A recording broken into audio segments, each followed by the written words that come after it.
Post pole violence পশ্চিমবঙ্গে নতুন কিছু নয়। 70-এর দশকের নকশাল আন্দোলন থেকে শুরু করে সিপিএম বনাম কংগ্রেস সংঘর্ষ, বাংলার রাজনীতি বরাবরই ছিল ক্যাডার ভিত্তিক এবং এলাকা দখলের রাজনীতি। স্থানীয় নিয়ন্ত্রণ হারানো মানে রাজনৈতিক অস্তিত্বকে হারানো। গ্রাম বাংলার পার্টি অফিসগুলো অনেক সময় হয়ে উঠেছিল প্রশাসনের থেকেও শক্তিশালী কেন্দ্র। যে দল ক্ষমতায় এসেছে সেই দলের স্থানীয় সংগঠন বহু জায়গায় নিয়ন্ত্রণ নিয়েছে। তাই নির্বাচন শুধু সরকার গঠনের লড়াই নয়, এটা হয়ে উঠেছিল এলাকা দখলের যুদ্ধ।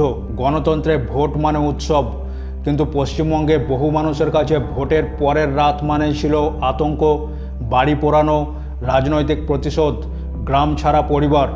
2011 সালে পরিবর্তনের স্লোগান দিয়ে এক নতুন যুগ শুরু হলেও বাস্তবে এখান থেকেই বাংলার রাজনীতির অন্ধকার অধ্যায় শুরু হয়েছিল।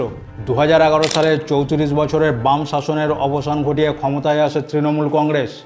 রাজ্যে তখন পরিবর্তনের জোয়ার, আর এই পরিবর্তনের জোয়ারে গা ভাসিয়ে মমতা ব্যানার্জি একটি তথাকথিত ন্যারেটিভ তৈরি করেছিলেন, বদলা নয় বদল চাই, যা সম্পূর্ণভাবে মমতা ব্যানার্জির ভণ্ডামি ছাড়া আর কিছুই ছিল না।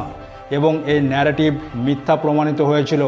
নির্বাচনের ফলাফলের পর মমতা ব্যানার্জি দাবি করেছিলেন যে বাংলার সর্বত্র শুধুমাত্র রবীন্দ্রসঙ্গীত এবং নজরুল গীতির আবহাওয়া ছিল, কিন্তু প্রকৃত বাস্তবতা ছিল ভিন্ন। ভোটের ফল প্রকাশের পরই শুরু হয় এক নতুন বাস্তবতা।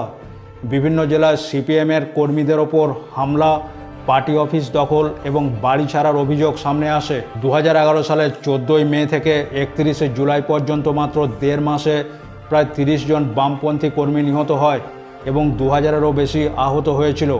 এবং বেশিরভাগ ক্ষেত্রে এই কর্মীদের হাসপাতালে স্থানান্তর করতে বাধা দেওয়া হয়েছিল। 2000-এরও বেশি বামপন্থী কর্মীদের বাড়ি লুট করে আগুন ধরিয়ে দেওয়া হয় এবং পশ্চিমবঙ্গের বিভিন্ন জেলায় বামপন্থীদের প্রায় 800টি দলীয় কার্যালয় লুট এবং দখল করা হয়েছিল।